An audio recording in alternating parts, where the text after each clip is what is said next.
Good morning everyone. Tara, basa na tayo ng ating libro guys. Magandang balita, Biblia. Today is 22 December 2023. Nandito na tayo sa aklat ng Ikalawang Kronika chapter 29, si Hari Ezekias ng Juda. Pakisabayan ako ng basa para pare-pareho tayong matuto dito.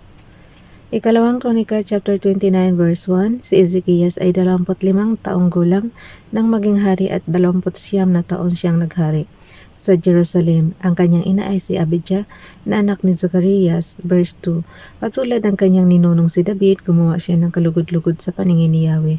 Ipinalinis ang templo. Ikalawang Kronika chapter 29 verse 3, sa unang buwan ng unang taon ng paghahari ni Ezekias, pinabuksan niya ang mga pintuan ng templo at ipinaayos ito. Verse 4, tinipon niya ang mga pari at mga Levita sa bulwagan sa gawing silangan ng templo. Verse 5, sinabi niya, makinig kayo mga Levita, italaga ninyo ngayon ang inyong sarili at ang templo ni Yahweh ang Diyos ng inyong mga ninuno. Alisin ninyo ang mga karumal-dumal na bagay sa dakong banal. Verse 6, nagkasala ang ating mga magulang, hindi sila naging tapat kay Yahweh na ating Diyos. Kanilang tinalikuran siya at ang kanyang templo. Verse 7, isinara nila ang mga pintuan sa portiko. Hindi nila sinindihan ang mga ilawan at hindi na nagsunog ng insenso. Hindi na rin sila nagdala ng handog na susunugin sa dakong banal ng Diyos ng Israel. Verse 8, kaya nagalit si Yahweh sa Juda at sa Jerusalem at ginawa niyang kahiya-iya at kakilakilabot ang kanilang sinapit gaya ng inyong nakikita. Ikalawang Kronika chapter 29 verse 9, kaya naman napatay sa digmaan ang ating mga magulang at nabihag ng mga kaaway ang ating mga anak at mga asawa. Verse 10, napagpasihan kong manumpatay kay Yahweh ang Diyos ng Israel upang mapawi ang galit niya sa atin. Verse 11, mga anak, huwag na kayong mag-aksaya ng panahon, kayo ang pinili ni Yahweh na mag-alay ng handog at magsunog ng insenso at manguna sa pagsamba sa Kanya. Verse 12, inihanda ng mga Levita ang kanilang sarili sa angkan ni Kohat, si Mahat na anak ni Amasai at si Joel na anak ni Azarias, sa angkan ni Merari, si Kish na anak ni Abdi at si Azarias na anak ni Jehalelel.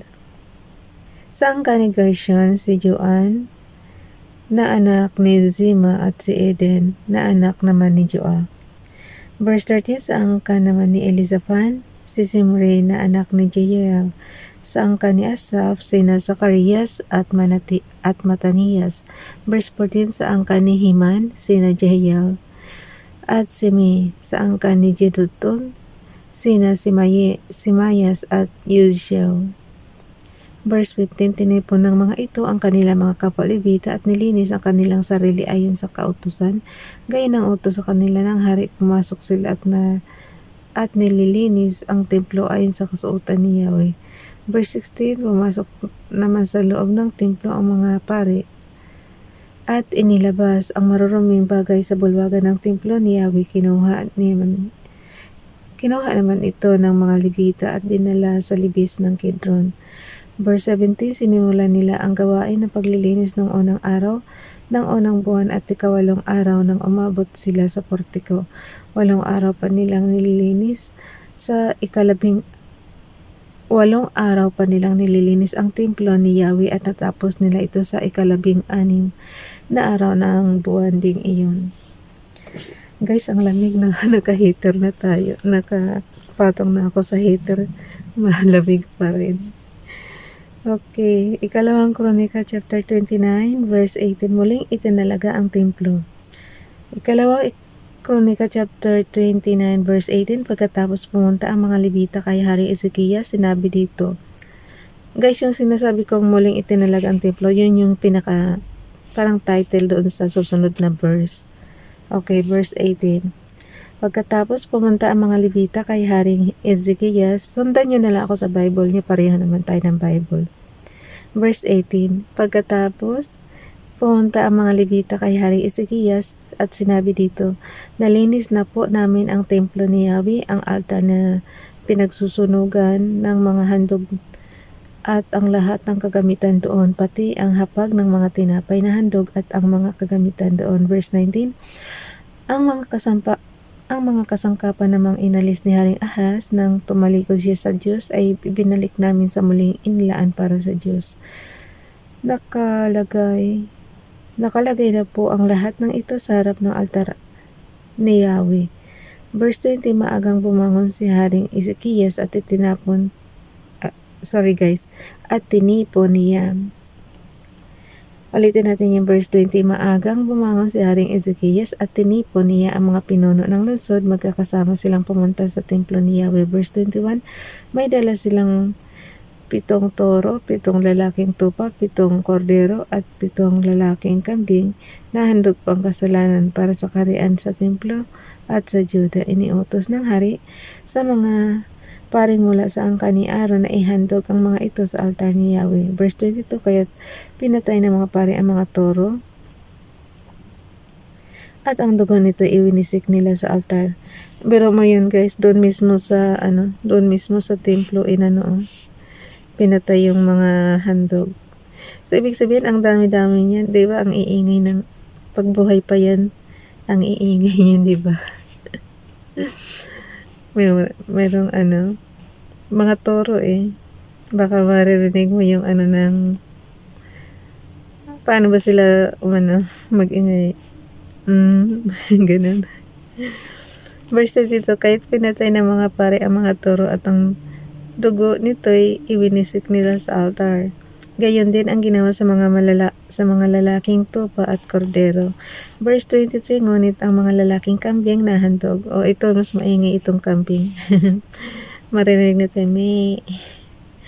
Verse 23, ngunit ang mga lalaking kambing na handog pangkasalanan ay dinala sa harapan ng hari at ng kapulungan. Ipinatong nila ang kanilang mga kamay sa mga hayop na ito. Verse 24, pagkatapos pinatay ng mga pari ang mga kambing at ang dugo ng mga ito'y dinala nila sa altar at inihandog bilang pambayad sa kasalanan ng buong Israel, sapagkat iniutos ng hari na ialay para sa buong Israel ang handog na susunugin at ang handog pangkasalanan. Hindi ako nakakakita ngayon sa generation natin na talagang sa guys, yung sa dito sa panahon natin, halimbawa sa simbahan natin, hindi na tayo nakakakita ng yung buhay talaga tapos papatayin mismo doon sa church. Kasi naman sobrang mahal ngayon yan pag bumili ka ng buo-buo. Hanggang kilo-kilo nga lang tayo. Kahit nga kilo pa, katulad ng mga mga na yan, mahirap talaga makabili. Okay. Nandito na tayo sa ikalawang Kronika chapter 29 verse 25. Naglagay din siya ng manunugtog sa templo ni Yahweh, mga Levitang tutugtog ng mga pumpyang, lira at alpa. Ito ang utos ni David, ni Gad na propeta ng hari at ni propeta Nathan. Ayon sa utos ni Yahweh na ibinigay sa pamamagitan ng kanyang mga propeta. Verse 26, nakatayo doon ang mga Levita na may hawak ng mga panugtog na ginamit ni David at ang mga pari naman ang may hawak ng mga trumpeta. Verse 27, iniutos ni Ezekias na ialay sa altar ang handog na susunogin kasabay ng paghahandog. Inawit ang papuri kay Yahweh sa saliw ng trumpeta at mga instrumento ni David. Verse 28, ang buong kalpulungan ay sumamba umawit. Ang mga awit ay hinipan ang mga trumpeta hanggang sa matapos ang pagsusunog ng mga handog. Verse 29, pagkatapos ang hari naman at ang kanyang mga kasama ang nagpatira pa at sumamba sa Diyos. Verse 30, iniutos ni Haring Ezekias at ng mga pinunong kasama niya sa mga Levita na awitin para kay Yahweh ang mga awit at papuring likha ni Haring David at ng propeta niyang si Asaph. Buong galak silang umawit ng papuri, nagpatira pa at sumamba sa Diyos. Verse 31, sinabi ni Ezekias sa mga tao, nalinis na ninyo gayon ang inyong mga sarili para kay Yahweh.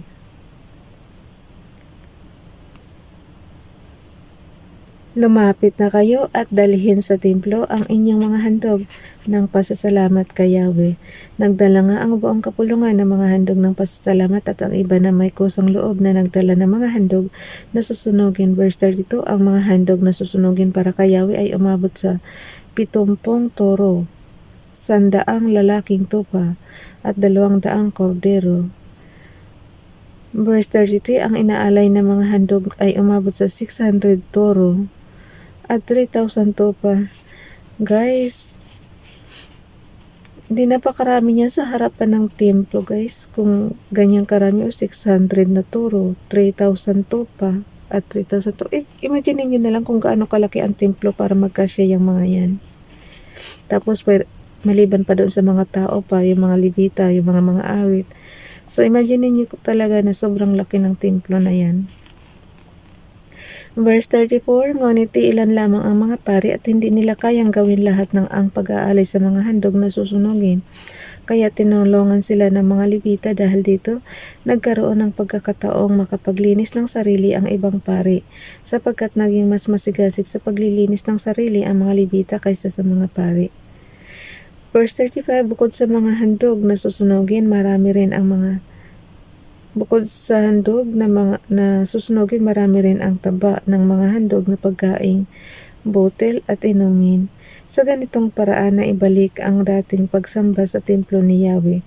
Verse 36, tuwang-tuwa si Haring Hezekias.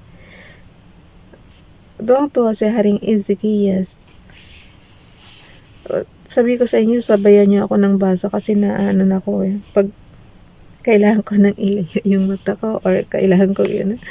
Okay, ganyan ko na talaga. Hirap na naman ako magbasa nito. Huwag mo sabihin papalitan na naman natin salamin natin sa mata. Okay, ulitin ko. Verse 36, ikalawang Kronika chapter 29 verse 36, tuwang-tuwa si Haring Ezekias at ang buong bayan sa ginawa ng Diyos para sa kanila sapagkat hindi nila akalaing ito'y matatapos agad. Okay, hanggang dyan na lang guys. Bukas na itong chapter 30, ang paghahanda para sa Pasko. Nasaan na yung ballpen ko?